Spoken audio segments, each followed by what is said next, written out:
Hello and welcome to the 43rd episode of the Select Characters Podcast. I'm Sam Yates. I will be your host. I'm joined here by Christopher Anderson. Hello. And that's it. Yeah, it's quiet here today at the Select Characters office. It is. I thought that I would get those crickets on board, but it's not quite happening. It's me, and it's Chris. It's no Enrique. It's no Ryan. We're going to do another one of those casual characters that you guys love so much. Or Select Characters Nights. After dark. Yeah.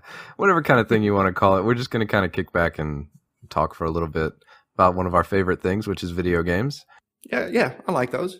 Yeah, I think that, we're 50% less members, but there won't be a 50% drop in the overall quality, theoretically. Okay, let's just get this train moving. Let's talk a little bit about what we've been playing. What you think?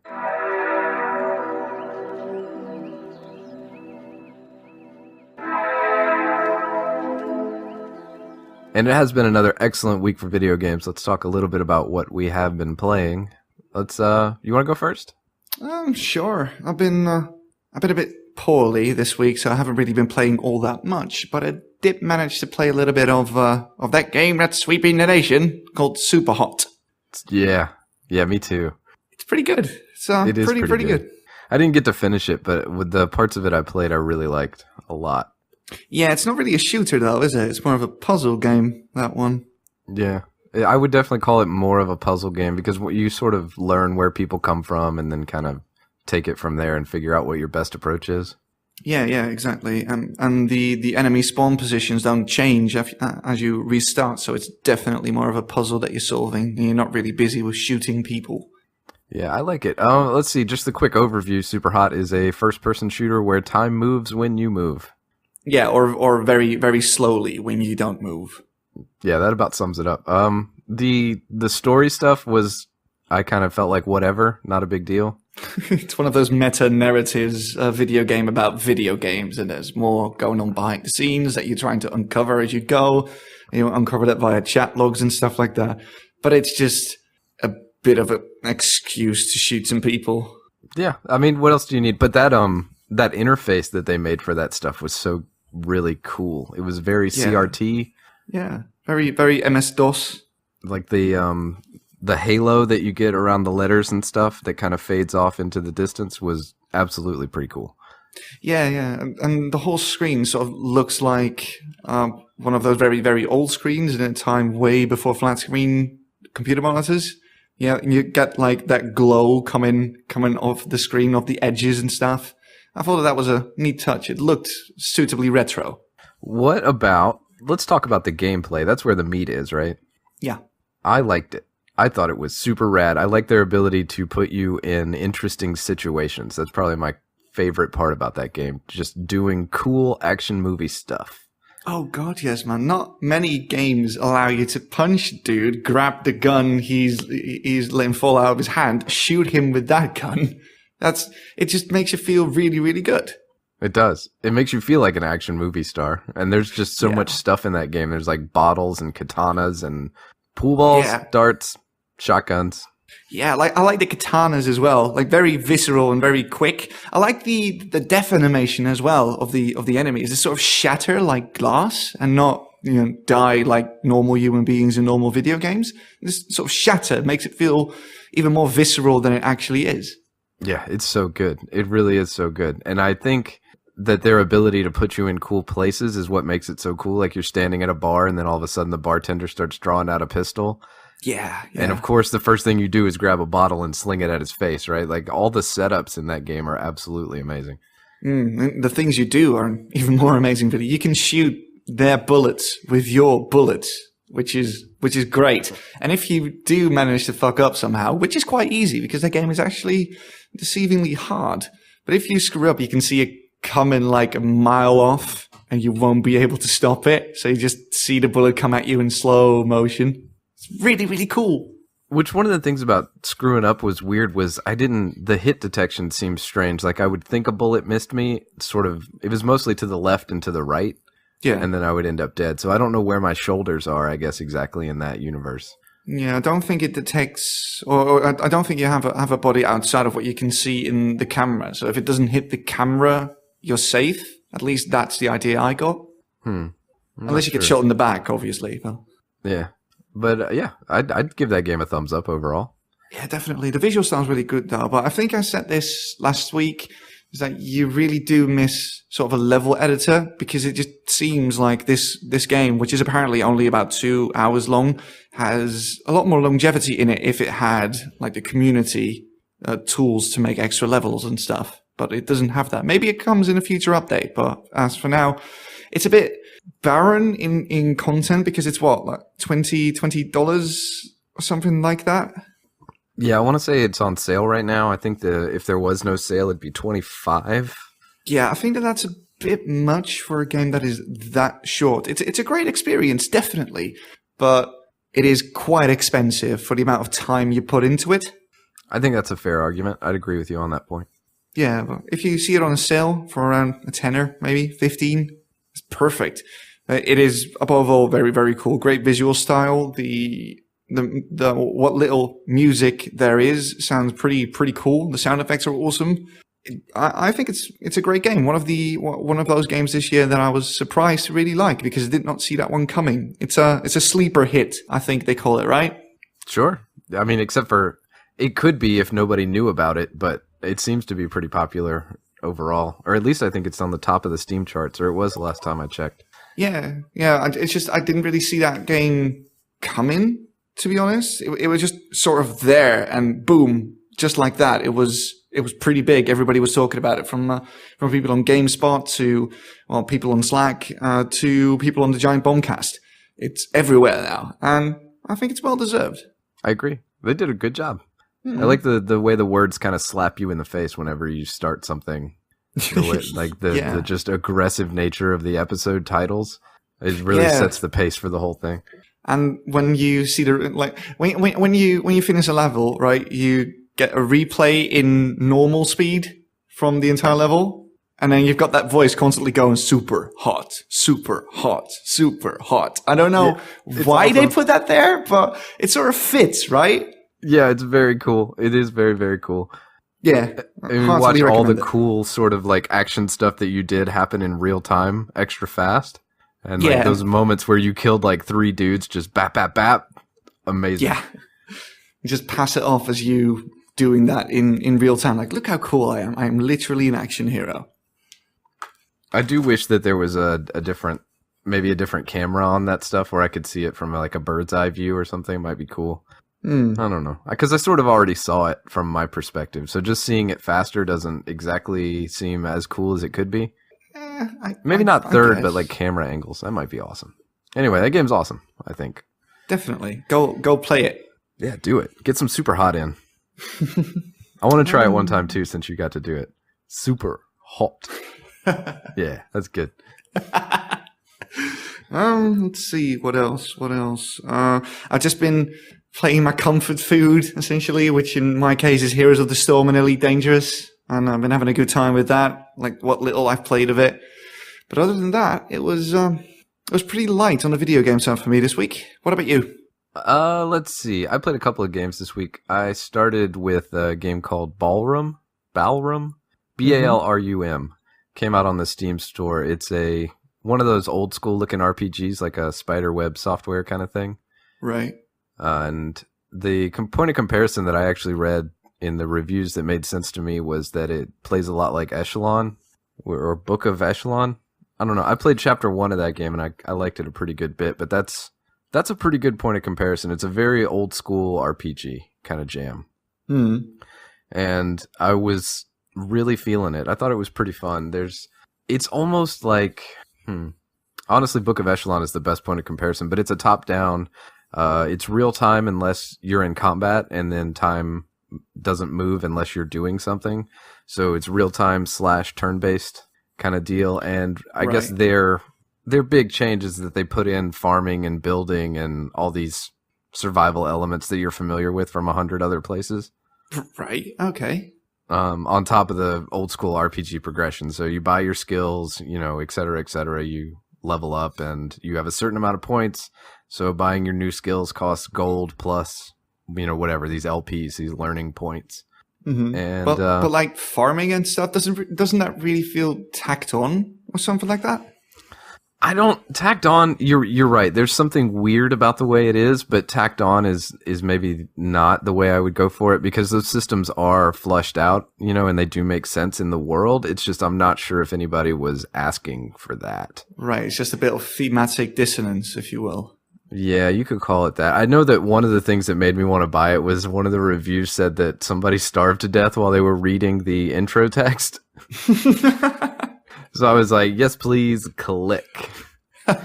But it's not as bad as all that. It's not as bad as what the people were making it out to be. Yes, you do have to watch your food and water, but there's so many ways to mitigate that I don't think those complaints are entirely justified.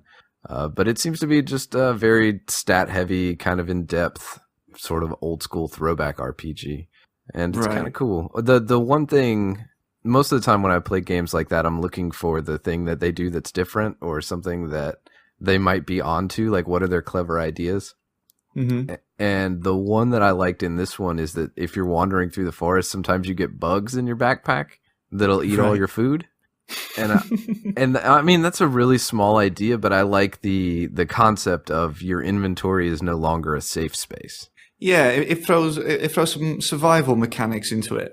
Yeah, exactly. That's not something that I don't think I've ever seen that before. Like your inventory is normally very static and nothing ever happens there. Yeah. Once you put something there, whatever, no big deal. This one's got little bugs in your backpack. So if you start walking, I think it'll warn you once or twice, but then it stops. Mm-hmm. So if you maybe didn't see that and you just keep cruising along, you could go to have a little snack because your hunger's going down, but a bug's eating everything in there.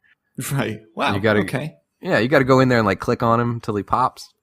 If you're carrying around, cool. Yeah, that's probably the main sort of cool thing I saw in that game. Other than that, it's pretty boilerplate, but it's fun if you're looking for something like that. They do the if you're carrying around spider eggs too long, they'll hatch. Right. Before you can get home and put them in your spider pen on your farm. See, that's okay. You don't normally have a spider pen on your farm. So it's got that going for it. I like it all right. I think it's pretty cool. I like little games like that. I think it's pretty fun. All right, could you repeat the name? Ballroom. Ballroom. B-A-L-R-U-M. Yeah, B-A-L-R-U-M. Huh. All right, I'll look it up. Yeah, I just happened to catch it in the new releases section. And thought it sounded pretty groovy. But if you like the Spiderweb software stuff, or if you did play Book of Echelon, which I don't think a lot of people did, but never even heard of it. Yeah, somebody somewhere is going, oh yeah, that's a great point of comparison. Okay, cool, I like that. So that's out there is pretty cool. Let's see. In addition to that, I played a game called Switch Cars, right? Which is neat. So let's think how to describe that game. Let's start with, if you imagine something like Excite Bike, where how there's 5 lanes. Yeah. Okay, so start there. And then now add in the fact that there's a dimensional rift sort of thing happening. So these 5 lanes can be any type of terrain. You've got sky, water, dirt, asphalt, etc. Snow. I'm sure there's 100 more.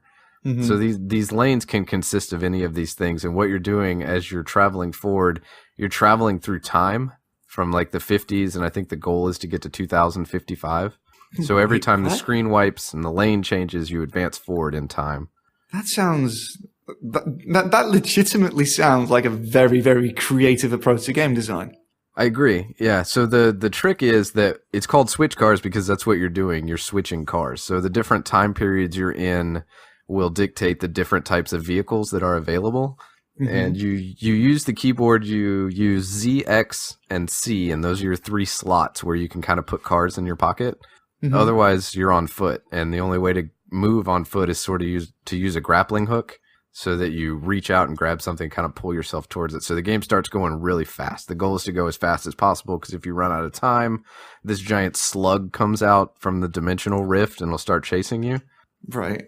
So you're trying to go faster. The cars can take damage and they can run out of gas. And whenever you're on foot, you're vulnerable. That's basically how you die.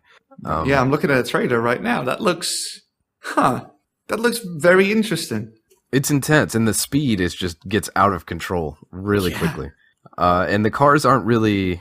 I don't think they listen to inertia that much, so if you get something slow, let's say you pick up a scooter or a little moped or something, you want to go on foot, grapple to gain speed, and then switch into the scooter and then you don't actually lose that speed. It kind of maintains it. Mm-hmm. But at the same time, if you grapple onto something and you don't go up or down, you just splat on the back of it, and that's the end of your run. So the trick is you try to grab these 3 things, like, okay, I need a car and a boat and a train. And then when the dimensional shift happens, if everything's water, you jump in your boat. If there's train tracks, you jump in your train, and et cetera, trying to work with that damage and the fuel, because if any of those is gone, you're not going anywhere. Yeah. It looks great. It's very intense. It's very, very fast-paced, very, intense is the best word for it, but that game is pretty out of control, but I liked it. It was fun. I don't know if I'll play it a whole bunch, but just as a little kind of diversion thing, it does do a lot of new and interesting stuff. They call it a vehicular roguelike arcade set in a broken space-time. So if that's not a wonderful twist on the roguelike, what do you call it? Formula? I don't know. English. Yeah, I don't know where they get roguelike from. At least when I was playing it, it didn't feel like I would just stick with arcade, right? Like that's how the arcade works. You Right. get one go, and when you die, that go is over. That doesn't mean roguelike. Well, permadeath is usually roguelike nowadays. So Galaga is a roguelike, and so is Pac-Man. Yes. Okay. All right. Video games. If that's what's going on, then I guess that's what's going on. But I don't know if I wouldn't say that. You can say that, and they can say that, but I wouldn't say that. Okay. Anything else? I think that about does it, man. We already talked about Super Hot for a little bit. Yeah. I'm trying to think if I played something else. I restarted Fallout 4 against my better judgment. Yeah, why? I don't know. Like, I have this thing, like, when there's a very popular game or a thing that a lot of people seem to really, really like, and I don't really get, that always sort of bums me out because I want to join in on the fun, right? Like, apparently there is something there that is very enjoyable to a lot of people. And I like to enjoy myself. I like to have fun. Yeah, I felt so that I sort before. of bash my head against the wall trying to find out why people like this, and I want to get in on it. So that's why I am playing Fallout 4 again. And I just don't get it, man. What I normally do when I'm in that situation is because every video game is somebody's favorite video game, right? Yeah. So I just kind of play it until I can see what that thing is. And then maybe I like it, maybe I don't, but at least I understand what's going on there. Like, I don't have to agree with it, but I need to solve the mystery, at least. Yeah, but even that I can't really do because nothing about Fallout 4 is particularly great or fantastic. I can't really find anything in that game, not in the writing, not in the mechanics, not in the design that makes me think, wow, yeah, this is really one of those games that will echo throughout all eternity. I can't find it. Maybe that's because I played the other big RPG of 2015, which is The Witcher 3, and thought that was the best RPG I've ever played. And then I've played Fallout 4, which is, I don't know, just a shooter, which is a buggy mess in an empty wasteland. I don't know, man.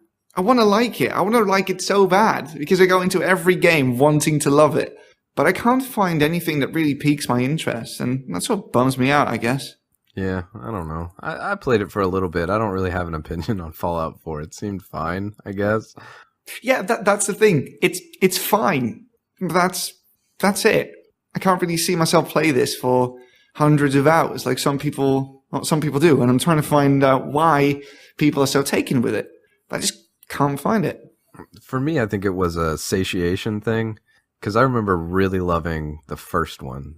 And then liking New Vegas a little less. And then Fallout 4, I feel like I'm just, like, my Fallout bone is full. I don't have any more room in the Fallout bucket.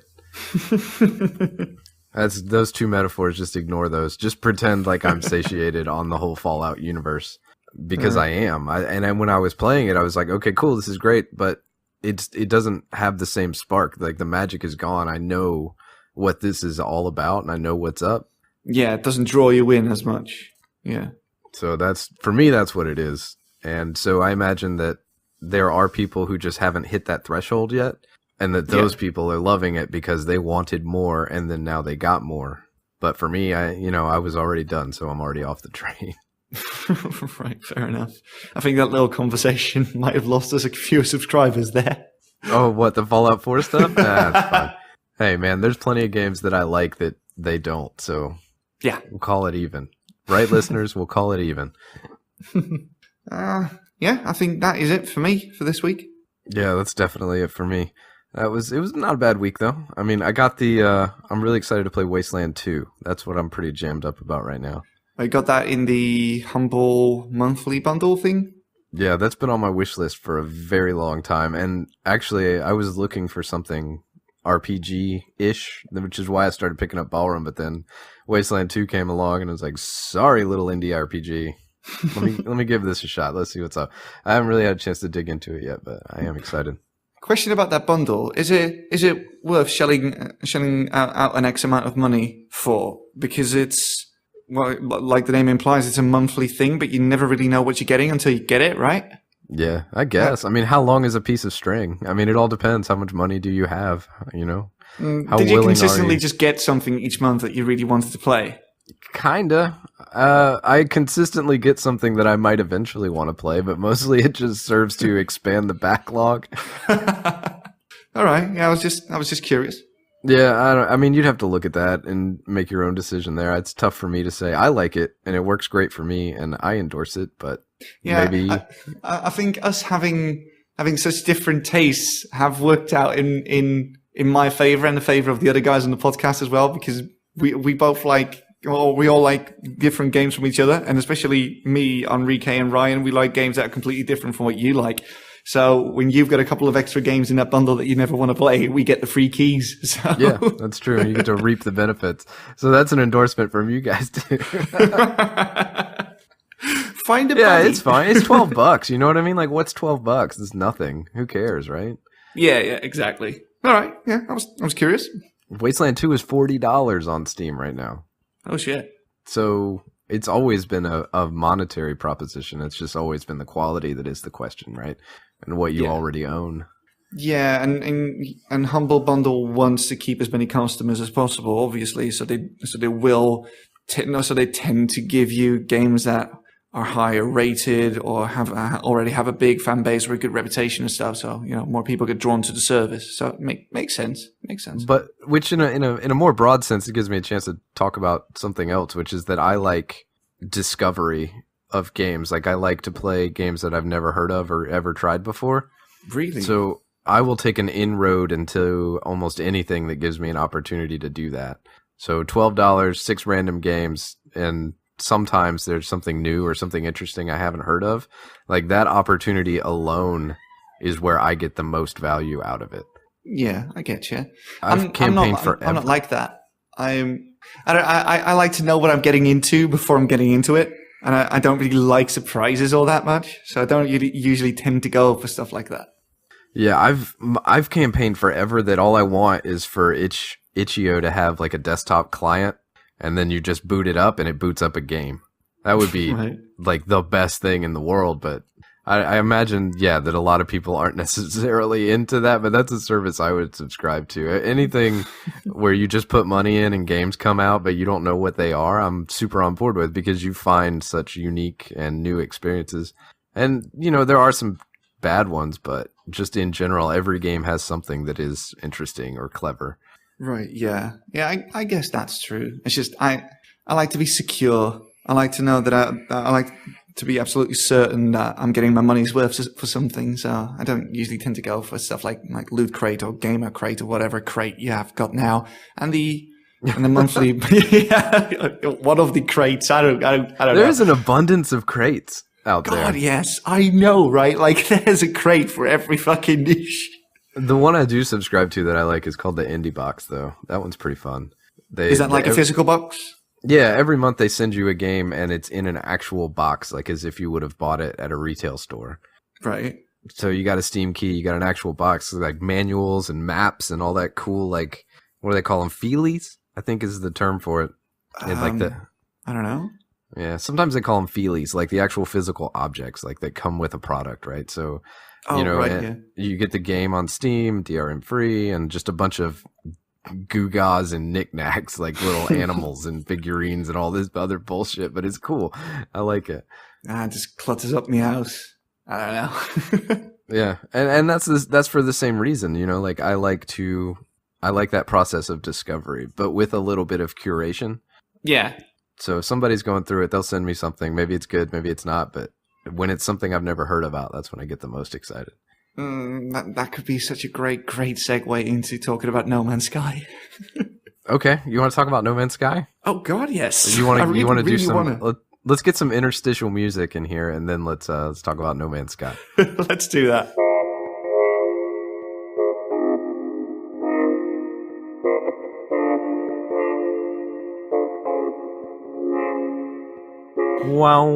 Wow. It's good, right? It's a good proxy. Let's talk about No Man's Sky, man. Tell me about it. Oh, we're back. No Man's Sky, the press embargo has sort of lifted now, and a lot of publications have been playing around with the game for a little while, and we're getting drip-fed more information from Hello Games, and my excitement for that game is at an all-time high, to be honest, because I don't know, that game just triggers my wanderlust, you know what I mean? It's an entire galaxy, 18 quintillion planets, and according to Sean Murray from Hello Games, only 1 in 10 planets will be interesting, and that just makes me even more excited, because that's going to make finding those planets even more exciting than it already is. That's a big number. It is 18 quintillion, like they built a bot for that game. The Hello Games built a bot, and its only purpose is to fly from planet to planet and take little short videos of each visit so they can catalog all the different planets they've got there. I mean, it's so big that even the developers won't be able to see all of it. Like, nobody will be able to see all of it, not even if the game sells millions of copies. What if it sells 18 quintillion copies? There's not that many people on Earth. Oh, yeah, that's a good point. Yeah, that's a very good point. Come on, get your head in the game, dude. Sam. I mean, that really brings the numbers into perspective, though, doesn't it? Yeah. I mean, how many people you've got on Earth now? A couple billion? So I've seen a couple of things come out about this game, and it does seem pretty interesting, I guess. I don't know. I'm not entirely hyped. My needle is moving a little bit, but yours, I know, is pegged just right up there at 100.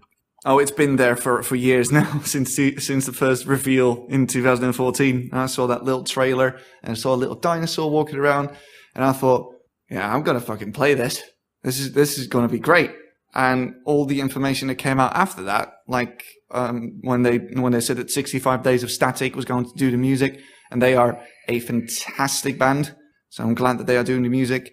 The visual style is amazing, and just the promise of just being let loose and just do whatever. That really, really excites me. And you're looking at what? It's April? Is that when it comes out? June 21st, they said this week. And people said it couldn't be done. This was a game that was never going to be released because they said, yeah, we'll tell you the release date soon. Every time they had a major conference for the past 2 years. So people sort of said, it's never going to come out, is it? And now it is, finally. And the wait can end. It seems cool. Something about the way they've revealed details about that game, I think, is interesting because they want to keep it close to the chest. I really feel like if they could get away with it, they would never talk to anybody. And Yeah. But like they have to due to the popular demand of like tell us more, tell us what you do, tell us what this game is about. And it seems like every time that they sort of convey more information, it's almost as if they would rather not. Well, that's not because of Hello Games themselves, because that guy recently in an interview said, we want to talk about all the things, but because we've got a deal with Sony, we're not allowed to. So really? He wants to, yeah, but they're not allowed to because Sony told them to just keep it under wraps for as long as possible, to contain the hype, I guess. Although that's done nothing to contain that hype because it's been pretty big for quite some time now. It sounds pretty fascinating. Well, yeah, as a social experiment, at least, like how many people will be coming to this game and how many people will be playing that game, especially with the promise that the universe will be constantly evolving and that the post-release support is going to be near continuous. I wonder what people are going to find, Yeah, that mix is very interesting because it's one of those games where the earlier you get there, almost the better, I think. I don't know. You get started at a random spot on the fringes or the edges of the universe as you work your way inwards. So and because it's so humongous, I think everybody starts on equal footing. Oh, I guess you're right. I guess it wouldn't matter then. I was thinking about it from this fact of like, you discover things and you tag them as you being the person who found it. But Yeah. I guess that's the thing. I got to wrap my head around exactly how much stuff is in that game, right? Because it doesn't, at that point, it doesn't matter when you play because you're always going to have stuff that people haven't found. Just the actual vastness of it all. Yeah. And, the possibility of naming the things that you come across. Or just interacting with NPCs nobody's ever seen or factions nobody's ever heard of in parts of the galaxy that nobody's ever been to. That's just great. And the prospect of finding a planet that has been discovered by other people, that's also quite interesting. Yeah, because somebody was there in this giant space place. I don't know, man. I don't know what to think about that game. I want to see it. I need it to come out, and I need to maybe play it. All I know for sure is when it releases, I'll probably won't shut up about that game for quite some time after. At least I hope so. I hope that my hype for that is a realistic hype, if you know what I mean. I hope that I won't sit down with that game, play for a couple of hours and think, well, that was it. Oh, that God. just happened. I hope not. No, I can't imagine that it would be like that. I actually haven't seen any of the coverage or anything that's been coming out. Yeah, everybody seems very positive about it. Like, very positive about what this could mean for gaming as well, because it uses procedural generation to do pretty much everything from creatures to planets to space stations to ships to the sounds that those animals on those planets make. Everything is procedurally generated. And think of the implications that might have for the entire gaming industry if this game pulls that off. We're going to see a lot more games that use procedural generation as the mechanic that is in the front and the center of the stage, as the biggest feature, which could be very, very interesting indeed. Yeah, I think it would open up a very, very good conversation about procedural generation versus design. Yeah, well, that's a common misconception because procedural generation is not random. It is still something that designs a game within parameters that are set by the designer. So it is designed. Okay, yes, that's true. No, you're right. But as opposed to setting the parameters and having it craft an entire game versus me actually physically going in there and laying every block to create a game. And eventually, theoretically, they should converge so that you can't tell the difference between the two. But at first, there's going to be some really interesting stuff to talk about there. Because, at least right now, where procedural generation is, I think it complements design. I think it's good to have things that are actually made to like supplement the procedural generation, because the computer, although it's making this stuff within these boundaries and confines, still doesn't maybe exactly grasp what the player experience is or what you want something to be. Yeah, which is why it's even more important for No Man's Sky to be a success, because that means that a lot of developers will be looking at procedural generation as a technology that they can further develop to accommodate like a wider range of needs and wants that players might have. Yeah, that's the other side, right? Like, what if your favorite game never stopped? Right? I mean, that's a fantastic business proposition, isn't it? Like, you buy something, you enjoy it, and you can play it in perpetuity. And if it's a technology that's advanced enough, it could give you content that is fun forever, which is ridiculous to think about. It is. It's actually kind of blowing my mind right now. At some point, everything just converges to one Uber game. Yeah. Because like I'm thinking about a lot of the games and how if they were procedurally generated infinitely, I would eventually get bored, because you can't. I guess you could procedurally generate an infinite skill tree, but it's not going to be an interesting one because it's just going to be numbers increasing. Yeah, but what if they could make it that it was continuously interesting? Then that would be crazy. Like, what game? How do you, in that environment, how would you even sell a video game? Because if every game was something that you could play forever. What would you Could probably do? be tied into the whole games as a service thing that's becoming a trend more and more. But then a game would actually become a service, like the game itself would be, and not the extra stuff that gets tacked on by the developer. Yeah, that's actually kind of blowing my mind. Think about it like an infinite video game that just procedurally generates itself out forever. I guess that's probably not terribly far off on the horizon. I think what you see now is you have games with a beginning and an ending, but then the middle can be scrambled up or generated however they want it to be. Like so every time you play it, it's different, but it's still kind of basically the same. But what if you what if you broke down the wall on the other end of that so that there was only a clear beginning? The ending could be anything. Like you smash through that wall and just take off into forever. That's like the craziest thing. Right.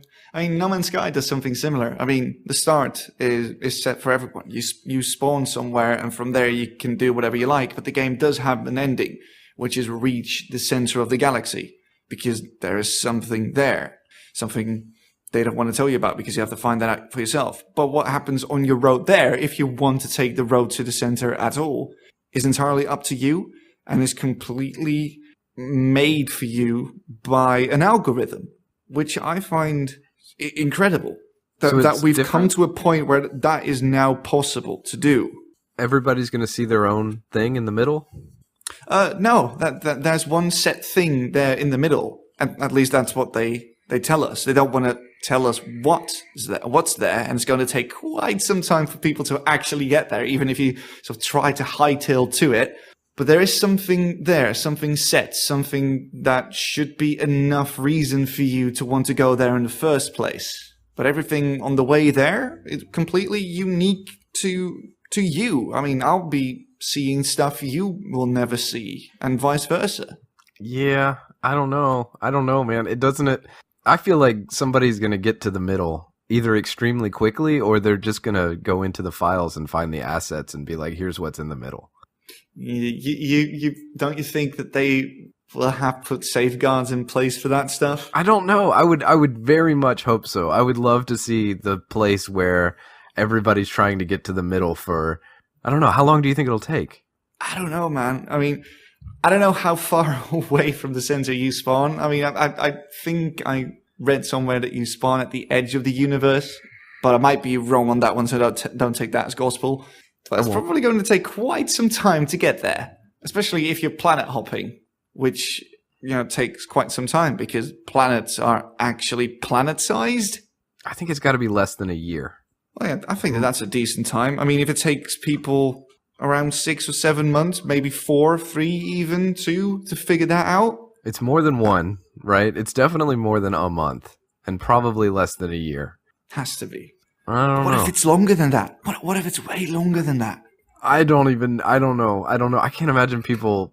Maybe they would. You'd have the people surge in, and then you'd have the fall off, and then you'd have the hardcore dedicated crowd who played it for 3 years. That seems insane, but let's say 3 years until they finally. Everything about that game is insane in the first place. I mean, 18 quintillion planets, right?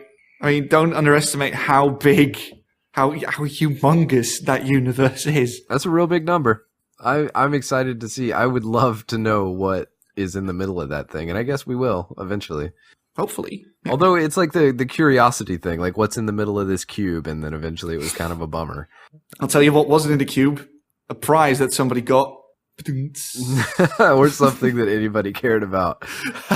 Well, that one dude cared about it, but they didn't really do anything with that, did they? No, they didn't. Peter Molyneux. Why? Just why? Anyway. Yeah. So that's another interesting thing is, so the center of this universe has something in it, and it's either it's I guess it's kind of binary, right? Like it's either something incredible or it's something that's not. It's either something that lives up to the hype or it's something that's not. And I guess both of those two situations have their own sort of appeal.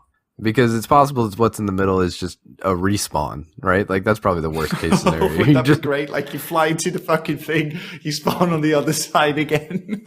Yeah, but if the journey is good enough getting there, then that doesn't particularly matter as much. I don't know. It's all conjecture, but there's a lot of interesting stuff going on just surrounding that game at the periphery, I think. Yeah. I'm looking forward to it, and especially because of what it might do for procedural generation if they knock this one out of the ballpark. And there is a significant chance, if some publications are to be believed, that they are making something very special and something that might last. It might not, but I'm going to err on the side of yes on this one. But, don't take my word for it, because I am ridiculously hyped. But that technology doesn't get worse, right? No. It's all uphill from here, essentially. Yeah. Even if this first step is not a good one, it's still like an incredible first step to make into the world of infinite video games, which is something I can't even conceive of. Yeah, exactly. There's a lot of things I can't really conceive of with that game. The scale, what's going to be in the center of the universe, what might happen after that game is over, essentially. All I know is I want to begin as soon as possible, really. I really hope that my request for a review goes through, but I don't think so, because it's Sony. Maybe. Yeah, I don't know. Hope so. At the bottom level, though, you're right. It's not... I guess that's an important distinction, right? This isn't infinite. It's extremely, extremely big, but it's not infinite. Might as well be infinite. It might as well be. It's functionally infinite, but not mathematically infinite. I mean, it's a number so large, I can't think of anything else to compare it to. Like, I can't conceive of something that is equal to that number. No, I was just trying. I couldn't do it. No. I mean, then again, I do have dyscalculia, so I've got a hard time conceiving anything above 100. But still, that's really, really big. And I want to get in now, sooner rather than later.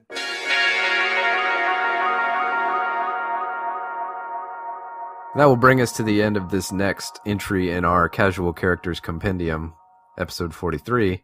And thank you very much for listening. I appreciate it. Hope you like the kind of laid-back style we had going today. As always, you can find us online. You can send us an email, selectcharacters@gmail.com, if you want to suggest a topic or just say hello. You can find us on reddit.com/r/selectcharacters. We're on the facial book, Facebook, Twitter. Sometimes I do that on purpose. That time it actually happened. All right. Facebook, Twitter, give us 5 stars on iTunes, rate us, keep listening. We really do appreciate it. And as always, have a great week, and we will see you next time. See you next week. YouTube. Also check out YouTube. Also, that's all I got. Bye. Bye.